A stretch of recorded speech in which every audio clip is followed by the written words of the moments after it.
Coming up on Cultural Capital, we go behind the scenes at The Lion, the Witch and the Wardrobe in the West End. We're handling stolen goods in Thing of the Week, and I'm reviewing Olivia Coleman's latest and unexpectedly small film, Joyride.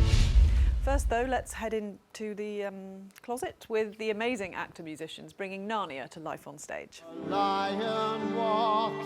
We've sort of been able to develop a kind of filmic, cinematic, actor-muso style.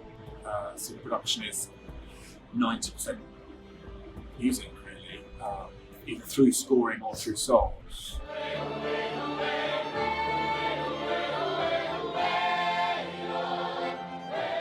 The aim is, with this show, and I think with all actor-muso productions that we've done together, to try and connect the music to the story. That's the most fundamentally important thing about this. This amazing wandering orchestra. We've got this amazing cast of puppeteers, amazing cast of dancers, really excellent actors. I play the cello, and I play the piano, and I also play the little penny whistle as well. It's part of the story. The cello becomes part of the character, the piano, everything becomes very much part of the character, not just of what you're playing, but of the whole story. We managed to gather together, I'd say, some of the finest actor-muso players there is, really.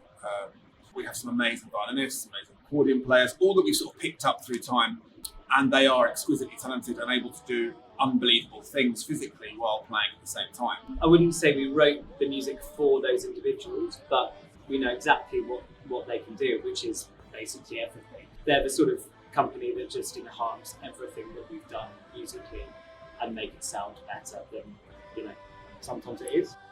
In the early 1960s, Goya's portrait of the Duke of Wellington spent an ignominious 4 years tucked into the back of another wardrobe, that of Kempton Bunton, who stole it from the National Gallery in protest against the elderly having to pay the BBC licence fee. Obviously, it's our Thing of the Week. This is a portrait of the Duke of Wellington by Francisco de Goya, painted in 1812 and then probably touched up or completed in 1814. And it shows the Duke a little bit haggard, a little bit gaunt after a long campaign in which he had just won the Battle of Salamanca and entered Madrid victorious. And he had also made a drawing and a large-scale portrait that were meant to be shown to the people of Madrid. This version, though, seems to have been given directly to Wellington. And we know that because under the frame, just around the sides, there are actually little incised lines, which suggest that the painting was still wet when it was put into a frame that didn't quite fit it. This painting has been in the collection of the National Gallery since 1961, and it is the only picture that has ever been stolen from the gallery's collection. And this is a story that was told very recently in the film The Duke.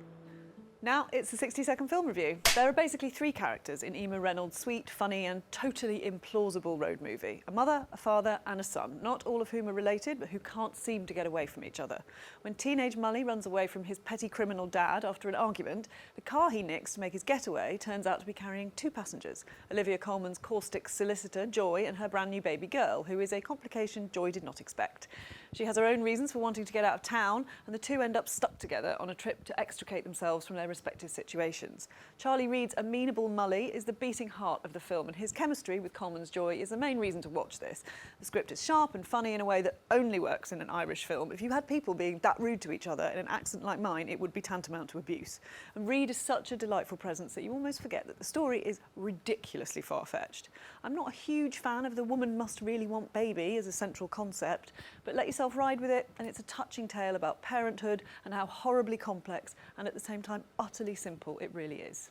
Thanks for watching. For more fun stuff to do in the capital, follow me and the Evening Standard on TikTok and ES Culture on Instagram. See you next week.